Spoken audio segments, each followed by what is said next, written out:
Hey guys! So today I wanted to share with you 3 Mediterranean diet desserts that I think you'll really enjoy. They're super simple and they use mostly whole ingredients to make delicious desserts.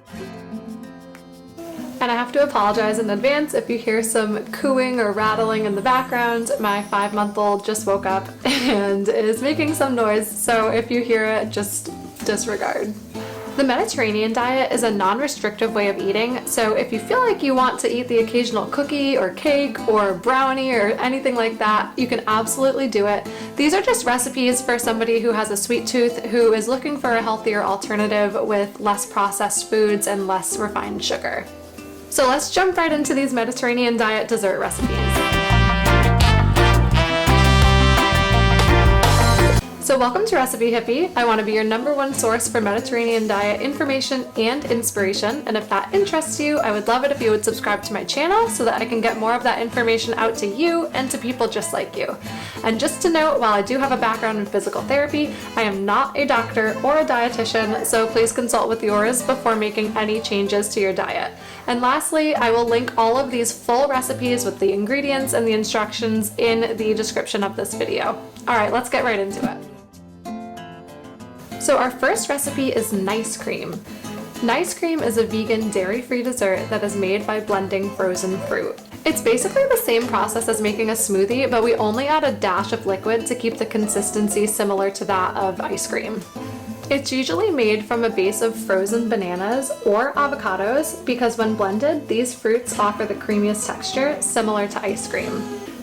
You can technically make this with just 2 ingredients, frozen bananas and a liquid, but in this recipe I decided to add some nut and seed butter for a healthier fat to balance out the sugar in the bananas. Peanut butter and other nut butters have been shown to balance out the blood sugar spikes that you can get from high carbohydrate foods like bananas. I also add some chia seeds for the added omega-3 fatty acids and oat milk. I find oat milk to be the creamiest of the vegan milks, but whatever milk you have on hand is fine. You're going to blend that really well. It usually takes around 60 seconds at least to make sure that everything's blended, and oftentimes you're going to need to scrape the sides to make sure that everything gets evenly blended. You can scoop it into a bowl and serve it immediately, or you can scoop it into an airtight freezer container for up to 3 months. I also like to add a few dark chocolate chips on top. Does it taste like banana? Yes and no. It isn't overpowering, but if you're the type of person that doesn't like banana, you may not like this. Luckily, you can use other fruits, so if you wanted to use frozen strawberries, you can absolutely do that. It will taste a little bit like strawberries, so hopefully you like strawberries, but that is an option as well. If you do use a different fruit, you just may need to play around with the amount of liquid that you use because it is going to be a little bit of a different consistency. So next we have chocolate avocado mousse. I know this sounds crazy, but don't knock it until you try it. It's actually really, really good and you don't taste the avocado at all. Avocados are an excellent source of nutrients and healthy fats, and chocolate is a great source of antioxidants. Start by placing the avocado into a food processor or blender. I melted some dark chocolate in the microwave in 30-second increments, stirring it to prevent it from burning. Pour the melted chocolate over the top of the avocado, then add the cocoa powder and vanilla extract.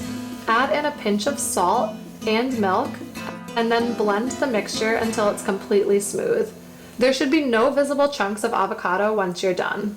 Transfer the mixture to a bowl, cover it with a lid or plastic wrap, and refrigerate it for at least 2 hours before serving. So finally, we have a baked oat crumble recipe.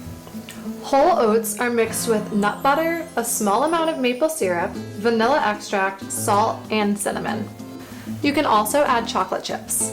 Mix it all together well and then transfer it to a sprayed baking dish. Spread it out so that it's all even and then bake it at 350 degrees for 10 minutes.